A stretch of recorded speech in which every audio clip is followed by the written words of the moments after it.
Handa na ngang muling dominahin ng ABS-CBN Studios at Star Cinema sa takilya ngayong 2026 sa pamamagitan ng mga bagong pelikula at proyekto na siguradong papatok sa bawat Pilipino.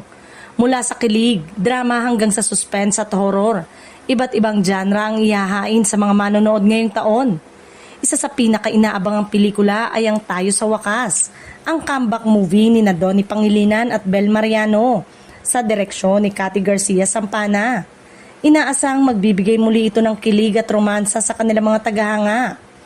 Sa larangan naman ng horror, muling magpapakita ang Star Cinema ng suspense at takot sa sequel ng Feng Shui Cursed Reborn na magdadala ng panibagong kwento at karakter na tiyak na magpapaindak at magpapakaba sa mga manonood. Para naman sa espesyal na okasyon ng Araw ng Mga Ama, ihahandog ang isang emosyonal na pelikula na pagbibida ni Coco Martin at Julia Montes sa direksyon ni Gerald Tarog.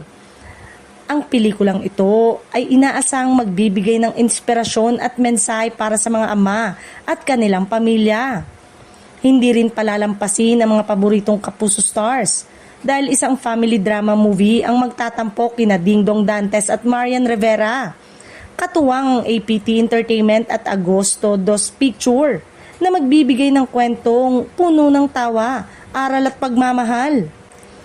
Hindi rin mawawala ang kilig at luha sa tambalan ni Joshua Garcia at Julia Barreto sa isang romantic film sa ilalim ng Viva Film na tiyak na magpapaiyak at magpapakilig sa mga manonood. Sa muling pagbabalik ng Star Cinema sa mga sinehan, handa na itong maghatid ng mga kwento na tatatak sa puso ng bawat Pilipino. Ang 2026 ay tiyak na magiging taon ng kilig, drama at saya sa takilya sa mga bagong proyekto ng ABS-CBN.